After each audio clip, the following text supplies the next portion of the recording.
All right, here's how I know you don't want a kidney stone. About 6 months ago, I'm in the tire store getting new tires for my truck. I'm at the counter paying for them. Feel great. All of a sudden, it's like Chuck Norris kicked me in the back. I made a noise. I was like, ah! I didn't say it was a masculine noise. I said it was a noise. About 10 seconds later, it hit me again. I was like, well, Dwayne, the kid that is ringing me up at the cash register, looks at me and says, and I quote, "Hey, I ain't no doctor," which caught me off guard. I mean, it did. Well, I just assumed that he was, and he didn't like wearing his stethoscope while he was changing the tires. He goes, "I ain't no doctor, but I think you got a kidney stone because my brother had one, and that's what he acted like." And it's not that I didn't trust Dwayne's diagnosis, but I got to thinking, you know, Jeff, you have a little money. Why not get a second opinion? So I have a buddy that's a urologist, and I called him. I said, "Dude, I think I might have a kidney stone." He said, "Well, come in and we'll take an x-ray." So they go in and take the x-ray, and he comes out, and he thinks he's a comedian. He's like, "Well, I got good news and bad news." He said, "The good news is you don't have a kidney stone.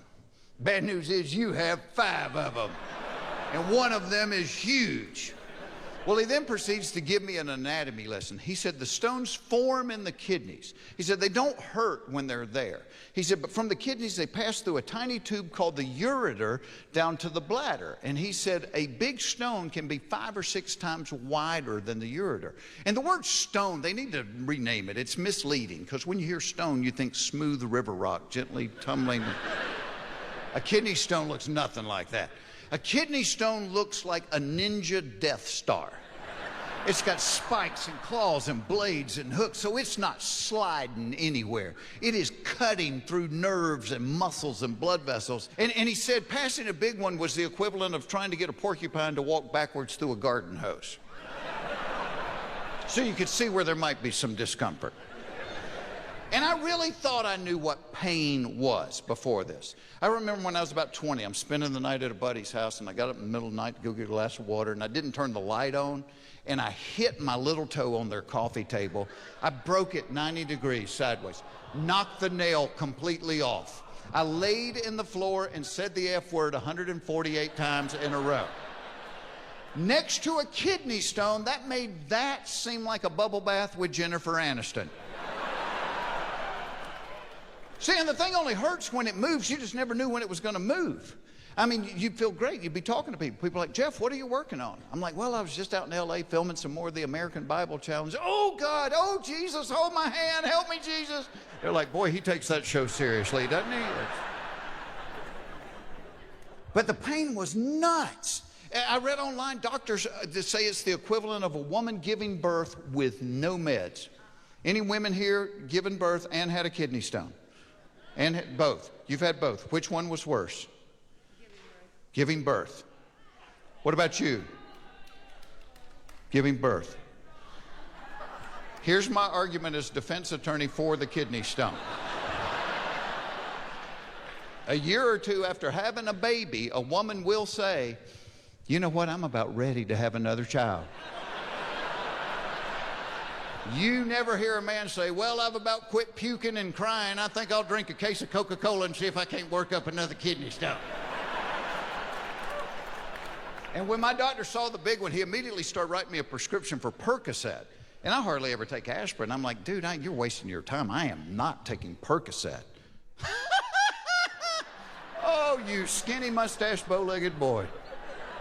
When that thing started moving, I was eating Percocet like they were peanut M&Ms. I went from being Dr. Oz to Keith Richards in 3 seconds. And one night the pain was so bad, I'm telling you, I told my wife, I said, "You got to take me to the hospital. The Percocet's not making a dent in this." So she drops me off there at the emergency room, and she goes to park the car, and I walk in, and I walk up to the desk, and the nurse said, "So what's wrong with you?" And I said, "I have a kidney stone." And she kind of laughed. She goes, "Well, you're going to be waiting a long time tonight, hon." I said, "No, ma'am, you don't understand." I said, "I am in the worst pain of my life." She said, "Well, you just feel like you're going to die, but you're not." And I said, "Boy, you don't have a lot of sympathy, do you?" She said, "Oh, you're looking for sympathy. Baby, that is in the dictionary between shit and syphilis." She said that. I looked it up later. She's right. I mean, it is. But she just hands me the clipboard to fill out. So I go in the waiting room. I sit down next to a guy that's got a knife in his head. He's got a knife sticking in his head. I'm like, oh my God, were you in a fight? He said, no, I have a kidney stone. I did this to myself trying to get to the back there.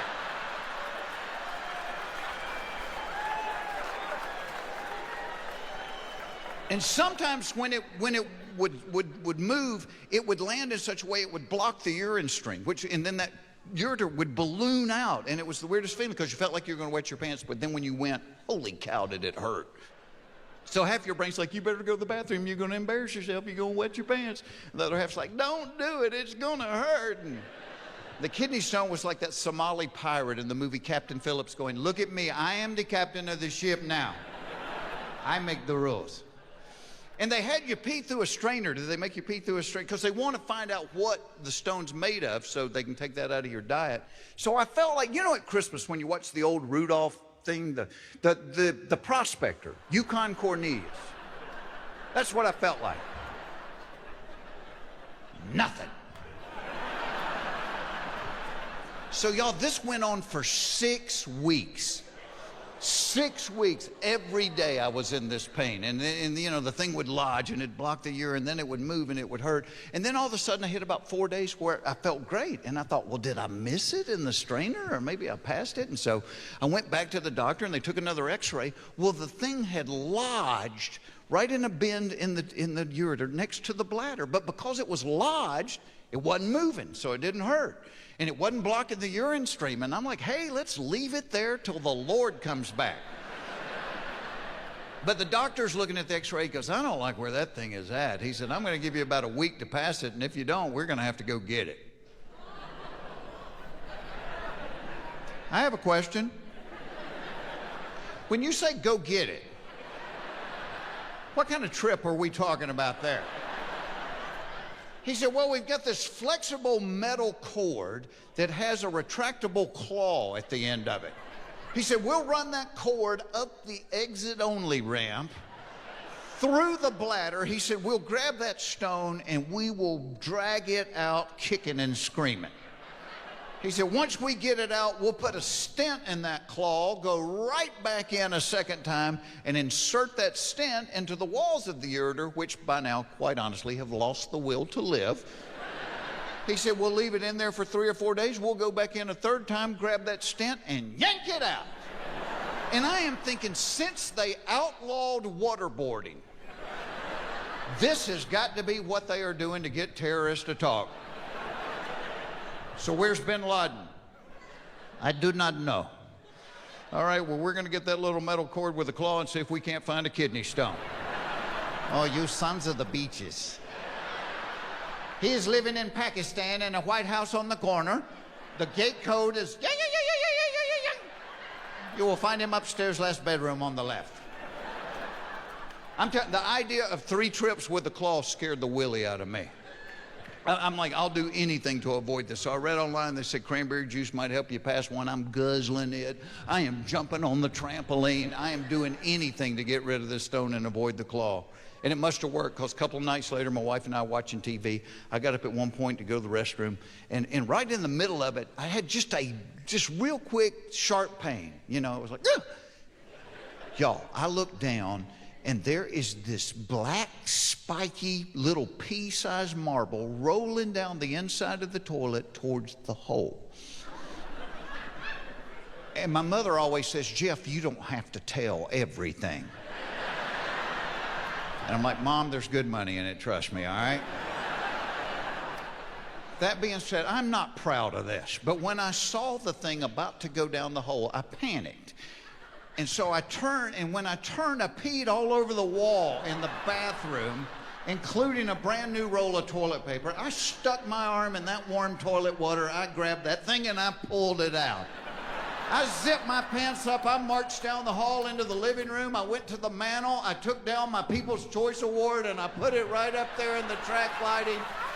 If you come by the house tomorrow, we'll all take a look at it. You guys have been awesome. Thank you for listening to me. You're terrific. And I am so thankful you showed up tonight, because we need you. We do, well, we call the thing the We've Been Thinking Tour, because as we think about stuff, we either have to get a psychiatrist or we need you to help us work through it, all right?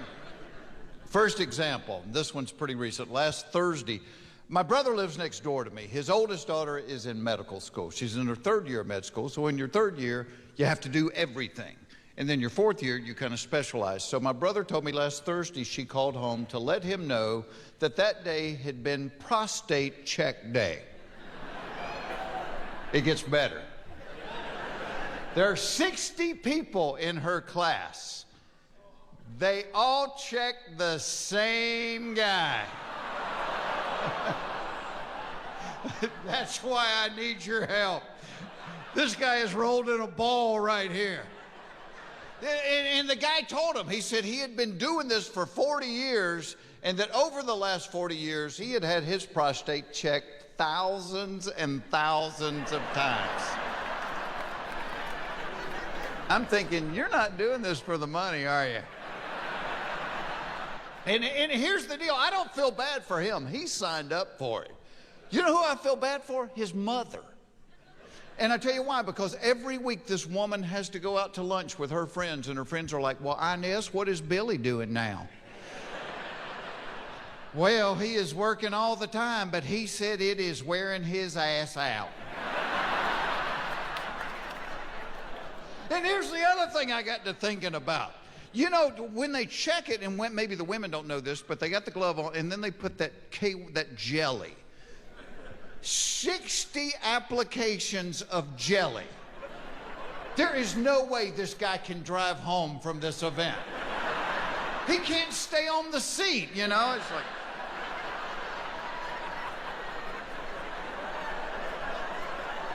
And he can't walk home because if he farts, he'll have a trail of bubbles behind him and little kids chasing him, trying to pop him.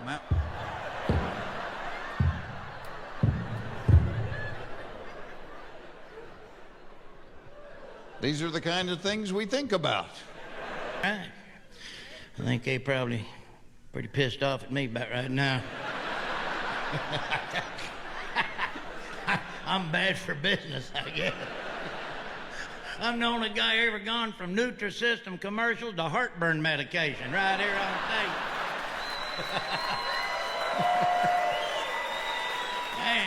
stage. Man, I'm 5 pounds away from a sleep apnea contract up here. What the hell? No, look, Nutrisystem worked for me. I just didn't do it right. I didn't know you weren't supposed to eat the packaging. All right, that's my problem there. Oh, proud to say OTC. God love them. They ain't the first, you know, the first people ever wanted me to do a commercial was 2003, Blue Collar TV. You know how they promote alternative fuels to be used? In 2003, they wanted me to test drive a truck, a pretty good-looking truck that run on human waste. That's true. I drove it for 3 days. What a piece of crap. 3 days, no pun intended. I go through the Taco Bell drive-thru in that deal, flooded the engine when I went through that deal. You believe that? It was embarrassing. It was embarrassing. A buddy of mine had to come down there to drive-thru, give me a jump fart when I was down there to drive-thru. If you can find another comedian in the country with a punchline of jump fart, I will kiss your hind end right now in front of everybody, because you're never going to find that. A wise idea to unbutton your pants in transit trying to save a couple of seconds. Because the muscles that guard the floodgates will interpret the unbuttoning as the signal to abandon their post, and the 2 seconds you saved on the button are nullified by the hour and a half you spend mopping and doing laundry. You only learn that the hard way. The more kids you have, the worse your parenting becomes. People that only have one child are making homemade baby food out of organic vegetables they're growing in their own backyard. Yeah, by the time that 4th child rolls around, you're smoking a cigarette while you watch your toddler pull a year-old milk dud out from under the stove and eat it. Pick the cat hair off of it before you put it in your mouth. Come on.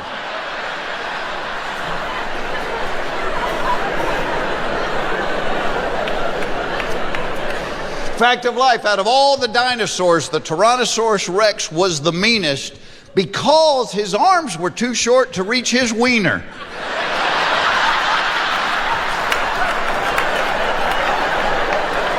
That is a medically proven fact. That will make you angry.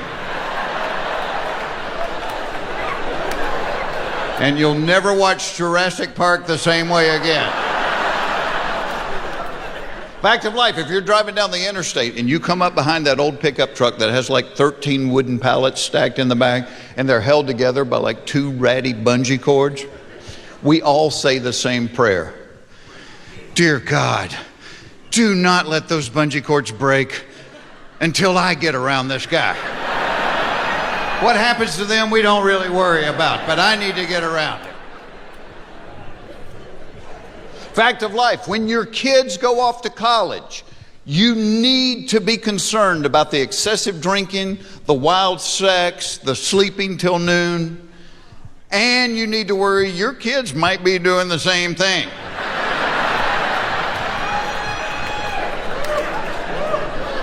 Fact of life, 100% of the black men that shave their heads look really cool. 50% of the white guys that shave their heads look like they just murdered their parents. And you're thinking of somebody right now, aren't you? Fact of life, flying on an airplane makes you gassy. Nobody ever talks about this. Nobody ever acknowledges this. We just take our little roll-around suitcase and walk to baggage claim, popping them off like a trail horse.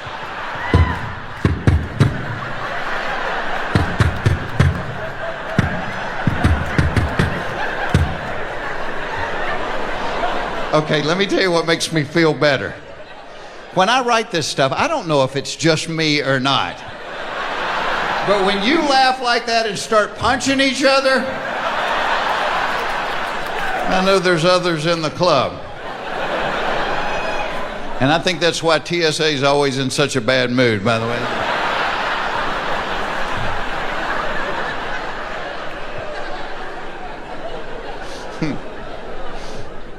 Fact of life, if you wake yourself up with a snore, the first thing you do is look around to see who's laughing at you.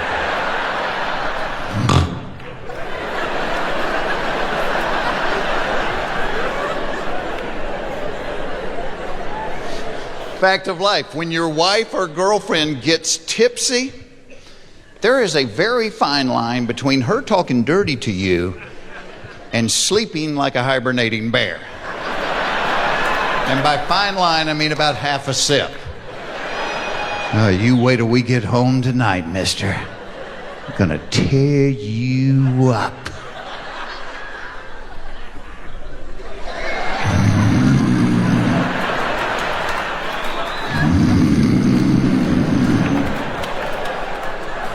And once she crosses the line, you ain't getting her back. It's like the paramedics putting the paddle on a body with no head. You're wasting your time. Baby, wake up for like 1 minute. 1 minute, please.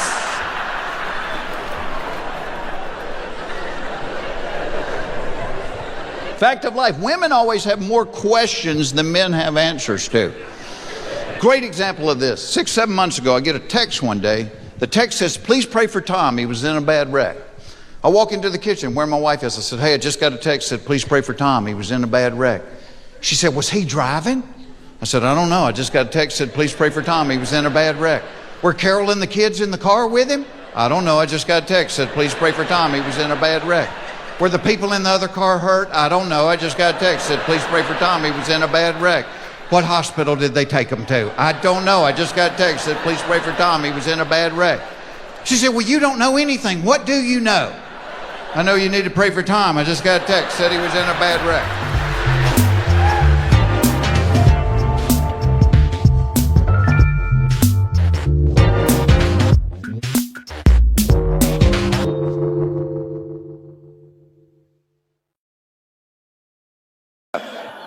So I'm standing out in the lobby waiting on him, and I notice a table from the Atlanta Mission. And so to kill time, I walk over and look at one of their brochures, and it's a homeless shelter in Atlanta. And I realized in reading it, oh, it's a faith-based place. And the guy was sitting there, and he said, you need to come down and have lunch with me sometime. And I wrote his phone number down on it, and I'm like, yeah, well, I might. But I'd spent my life doing fundraising for kids with cancer and all, never done anything with homeless people. And in fact, this is the way I dealt with homeless people. When they came up to the window, I would reach and go, do I have $5? So they would go away.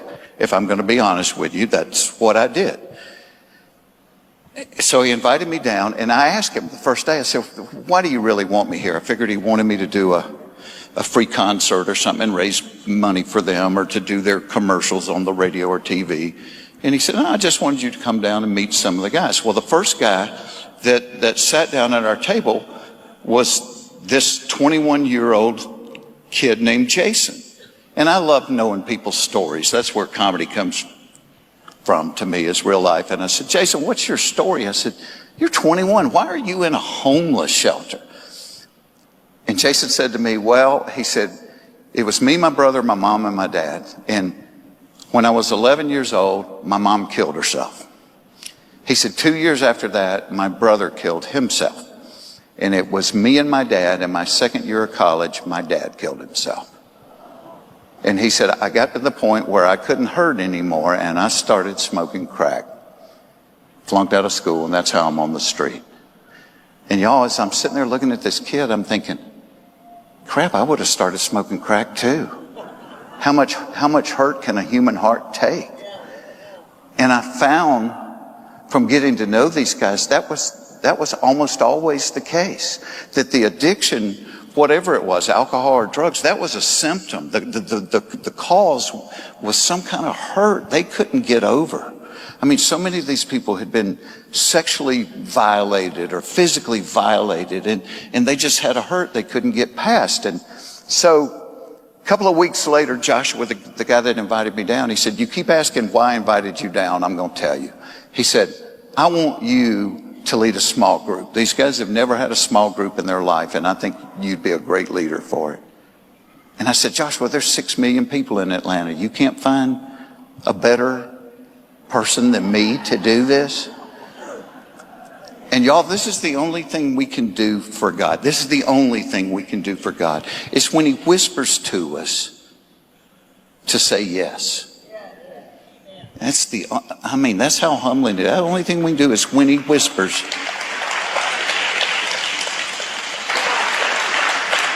And God doesn't yell. I was reading a verse the other day, said there was a great earthquake, and then there was a great fire, and then there was a still, quiet voice. That's God.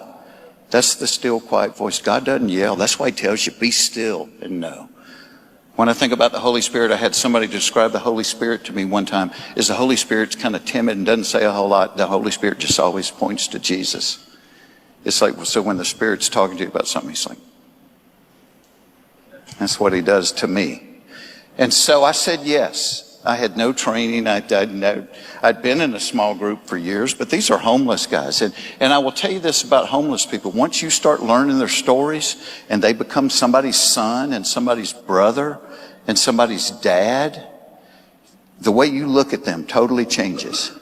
So I started leading this group, and in a tip of the hat to Chick-fil-A, I had to buy chicken biscuits just to get them to come. They wouldn't come unless I had chicken biscuits. So I had 12 guys, started with me and 12 guys. And they didn't really participate. They didn't talk a lot. So I was trying to think of questions for them. And one of my early questions, I said to them, I said,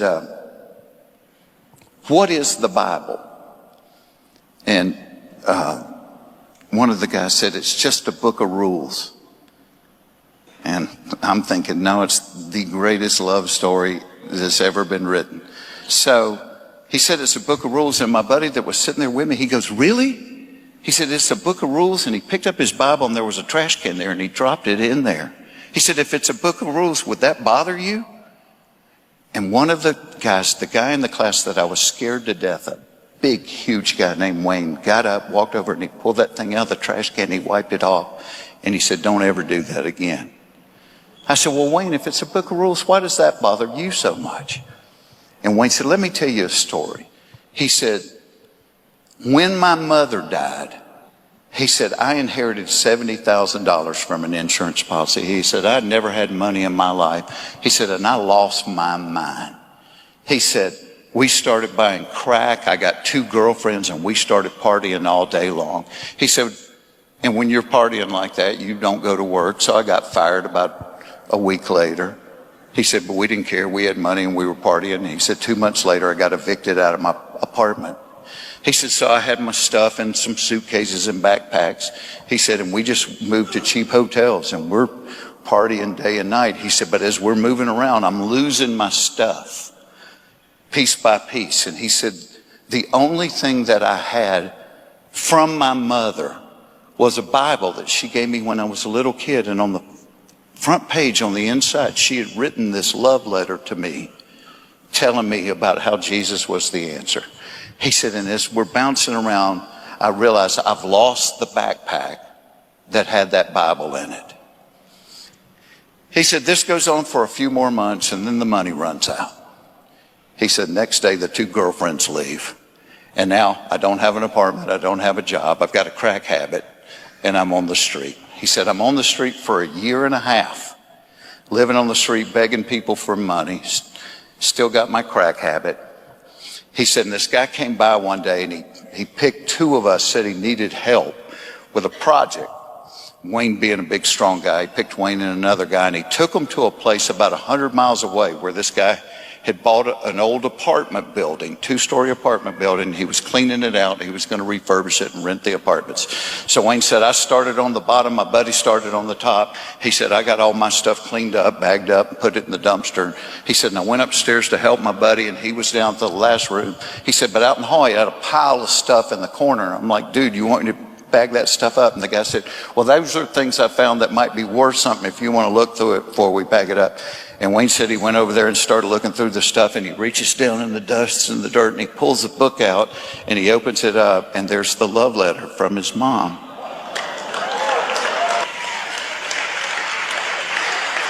It's his Bible. A year later, year and a half later, and 100 miles away. And he said, I collapsed to the floor and started sobbing. If you put that in a Hollywood movie, nobody would believe it. And he said, I figured if God was going to chase me that hard, I would finally quit running.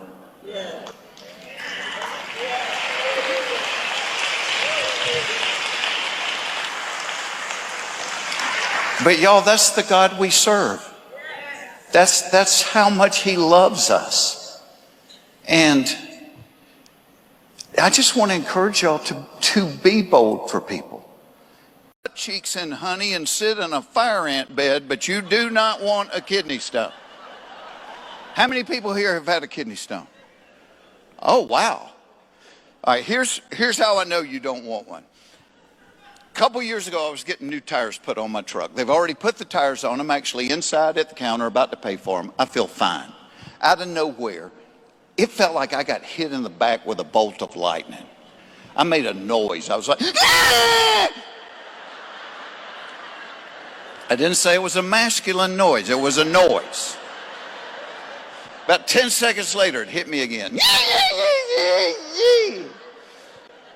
And Dwayne, the guy that was ringing me up, he looked at me and he said, and I quote, he goes, hey, I ain't no doctor, which caught me off guard. It did. Because I assumed he was, and he didn't like wearing the stethoscope while he was changing tires. He goes, I ain't no doctor, but I think you got a kidney stone because my brother had one and that's what he acted like. And it wasn't that I didn't trust Dwayne's diagnosis. But I got to thinking, you know, Jeff, you have a little money. Why not get a second opinion? So I have a friend that's a urologist, and I called him. I said, dude, I think I might have a kidney stone. He said, well, come in, we'll take an x-ray. And I did, and they took the x-ray, and he comes out. He thinks he's a comedian. He's like, well, I got good news and bad news. He said, good news is you don't have a kidney stone. The bad news is you have 5 of them, and one of them is huge. And he proceeded to give me an anatomy lesson. Apparently kidney stones form inside the kidneys, but when they're in the kidney, you don't know you have it. Doesn't hurt. It's only when it leaves the kidneys and goes down a tiny tube called the ureter down to the bladder that it hurts. And for people that have never had one, they need to rename them, because when y'all hear stone, you're thinking smooth river rock, gently tumbling down the stream. This is not, a kidney stone has got hooks and spikes and claws. So in a big one, he told me, can be 6 or 7 times wider than the tube. So when it moves, every time it moves, it is cutting and ripping through muscles and nerves and blood vessels. He said passing a big one was the equivalent of a woman giving birth without even an aspirin. So are there women in here tonight? Raise your hand if you've done both. You've had a kidney stone and a baby. Oh, several. Which one was the pain worse? Kidney stone. Kidney stone. Anybody else? Kidney stone. Anybody? Kidney stone. Anybody else? Baby or kidney stone? Which one was the pain worse? Kidney stone. Nobody says the baby? Oh, no, this lady does. She said the baby.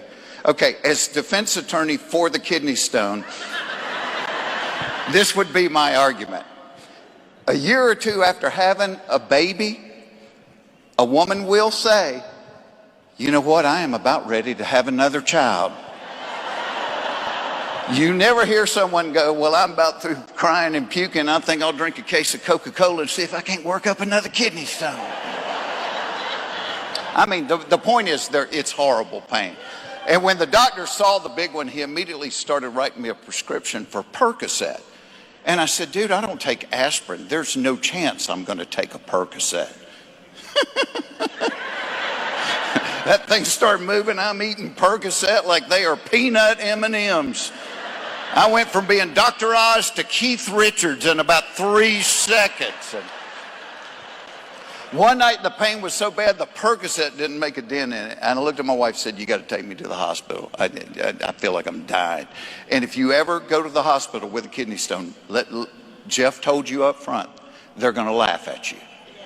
They do. They think it's a big joke. She pulls into the little circle of the emergency room. I got out. She went to park. I walk in. The lady's at the desk. She said, what's wrong, hon? I said, I have a kidney stone. She goes, She said, you're going to be waiting a long time tonight, baby. I said, no, ma'am, I cannot wait a long time. I said, this is the worst pain I've ever been in my life. She said, well, you just feel like you're going to die, but you're not. And she handed me the clipboard and shooed me. And I go into the waiting area. I sit down next to a man that has a knife in his head. The guy has got a knife stuck in his head. I'm like, oh my gosh. I said, were you in a fight? He said, no, I have a kidney stone. I did this to myself trying to get to the back there.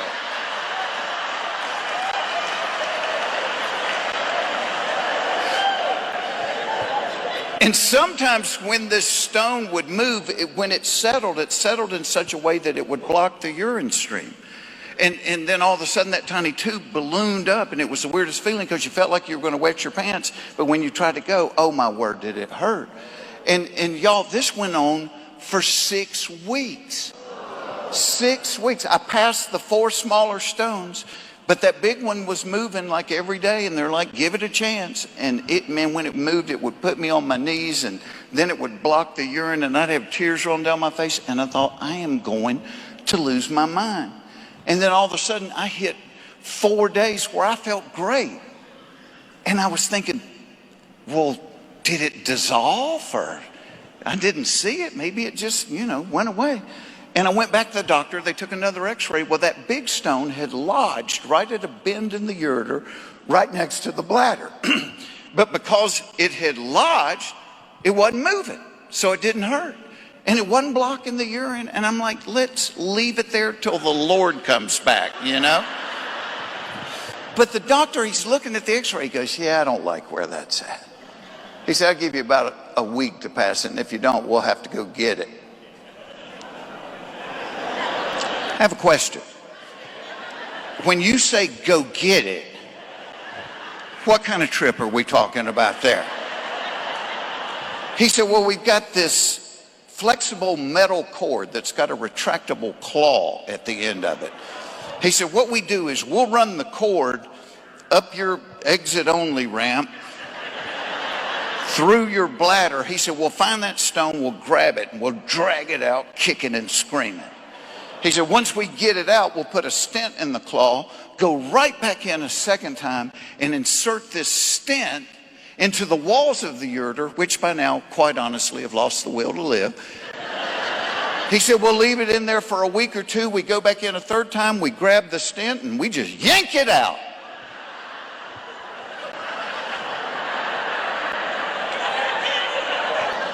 And I am thinking, since they outlawed waterboarding, this is what they are doing to get terrorists to talk. So where's bin Laden? I do not know. Oh, you don't know. All right, well, we're going to get the flexible cord and see if we can find a kidney stone. He is living in a white house on the corner in Pakistan. The gate code is, yeah. You will find him upstairs, last bedroom on the right. I am telling you, the idea of 3 trips with the claw scared the willy out of me. I said, I'm not doing that. So I read online, maybe they said cranberry juice will help you pass one. I'm guzzling cranberry juice. I'm jumping on the trampoline. I am doing anything I can think of to dislodge this thing, and it must have worked. Because a couple of nights later, my wife and I are watching television. At one point, I got up to go to the restroom. Right in the middle of going, I had just like a split-second little knee buckling, sharp pain. I was like, whoo! Yeah, I look down and there is this gray spiky BB rolling down the inside of the toilet towards the hole.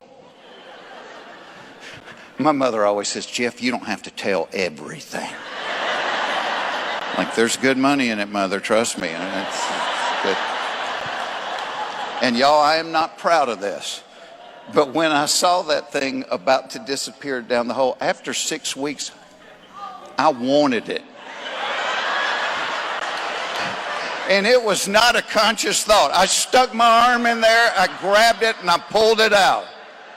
Wiped my arm on my pants, zipped them up. I marched down the hall into the living room. I went to the mantle. I took down my People's Choice Award, and I put it right up there in the track lighting.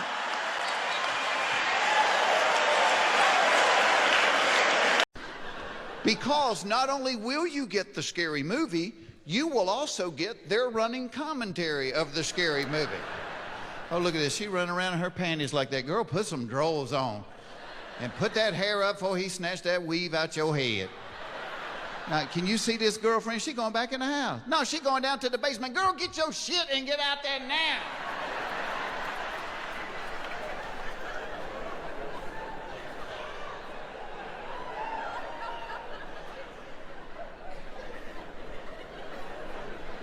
Fact of life. If your wife hints she might be in the mood, your kids will sense it and won't go to bed for 3 years.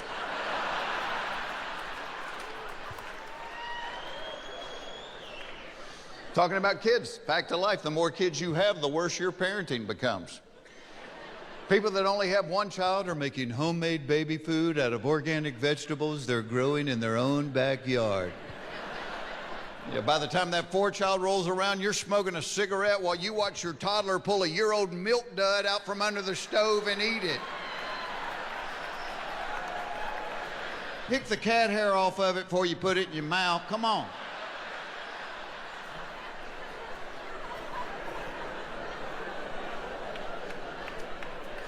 Fact of life, out of all the dinosaurs, the Tyrannosaurus Rex was the meanest because his arms were too short to reach his wiener.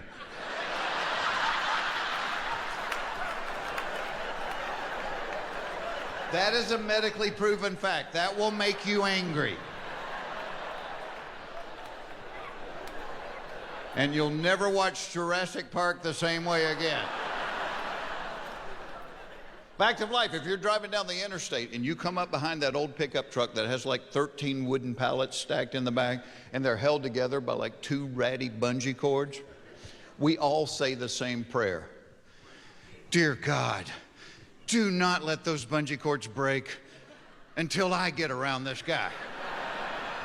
What happens to them, we don't really worry about, but I need to get around him. Fact of life, when your kids go off to college, you need to be concerned about the excessive drinking, the wild sex, the sleeping till noon, and you need to worry your kids might be doing the same thing.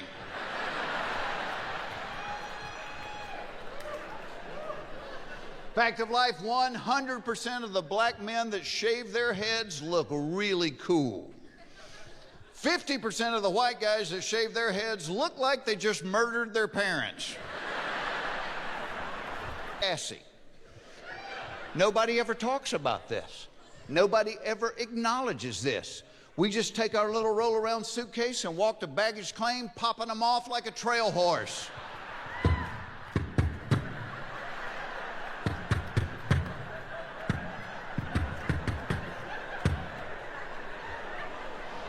Okay, let me tell you what makes me feel better. When I write this stuff, I don't know if it's just me or not. But when you laugh like that and start punching each other, I know there's others in the club. And I think that's why TSA is always in such a bad mood, by the way.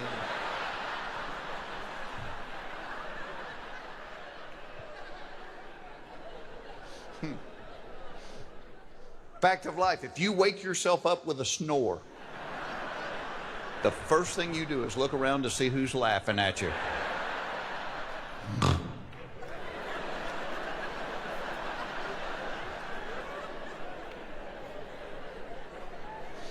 Fact of life, when your wife or girlfriend gets tipsy, there is a very fine line between her talking dirty to you and sleeping like a hibernating bear. And by fine line, I mean about half a sip. You wait till we get home tonight, mister. I'm gonna tear you up.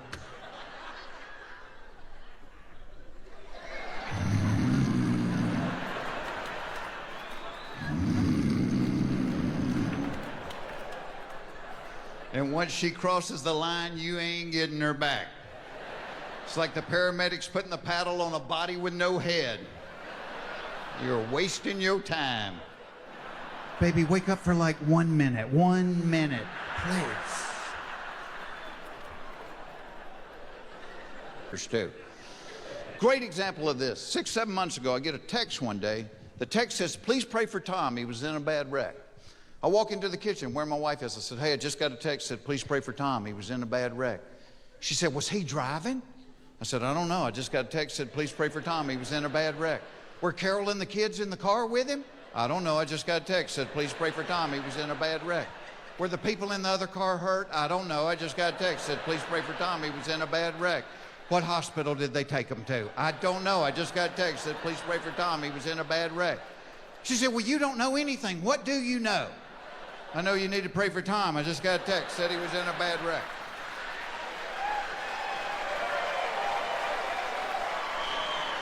That's all I got. I ain't holding anything back. That's it. People pointing at each other here. Women have questions. I remember last year we had these friends going through a rough spot in their marriage, so my wife told me she wanted me to go play golf with him to find out what's going on. 8 hours later, I come home. She's waiting. Well, I said, well, we got to the golf course and we went to the driving range first. So we're sitting there hitting balls and I say to him, I said, so how are things at home? And he said,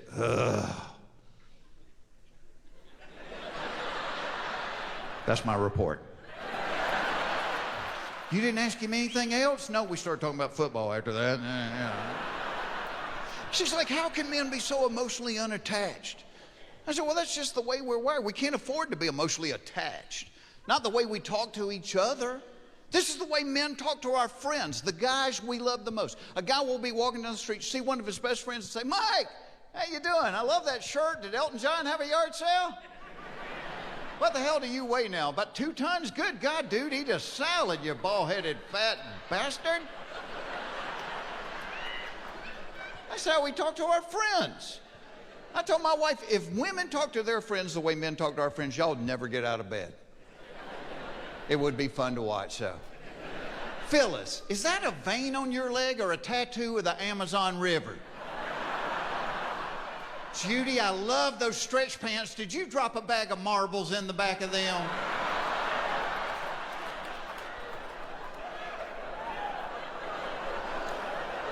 The stretch pants are like George Washington. They cannot tell a lie.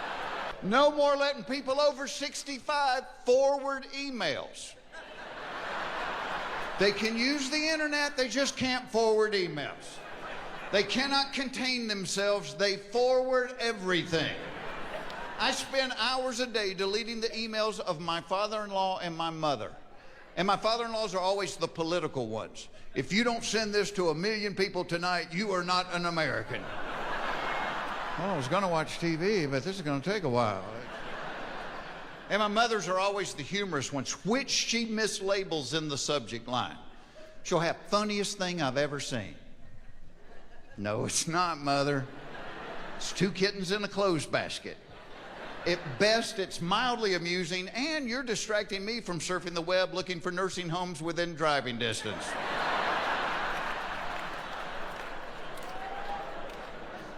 See, when it comes to technology, my wife and I laugh about this because we're in our mid-50s, and my wife says we are the bologna in the technology bologna sandwich. We're right in the middle because our parents can't text and our children can't write. My kids don't even think you need to study. They're like, Dad, if you want to know something, you just Google it. And to a point, they're right. I mean, when I was growing up, if you were watching TV and somebody said, what was that guy in? You'd go, well, he looks familiar. That was it. Now you're watching TV, somebody goes, what was that guy in? Somebody goes, he was the janitor on Joey. Of course, in Google. You only learn it from life experience. You'll usually learn most of it the hard way. It's stuff that's not Googleable. I don't know if that's a word. But I call them the facts of life. It's stuff you can't Google. Like this, fact of life.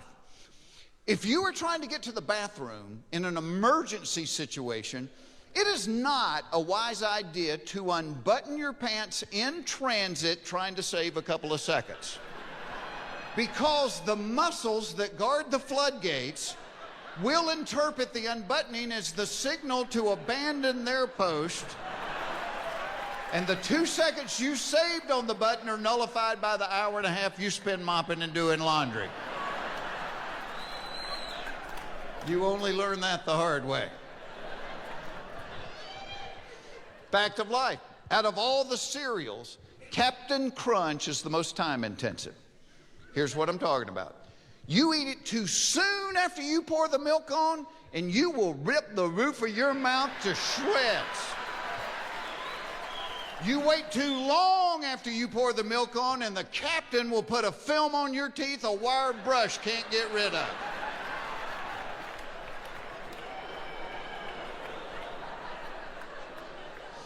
Fact of life, you can have a wife with long, beautiful hair, or you can be on time.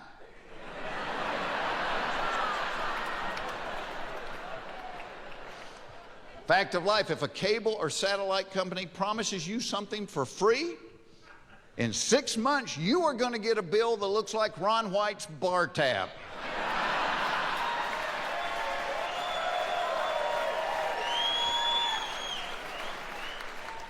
Fact of life, it takes more than 2 people to play the who farted game. Well, if there's only 2 of you, you know the truth, and they know the truth. And speaking of which, how come anytime you just try to sneak one out, as soon as you let it go, somebody walks right into it?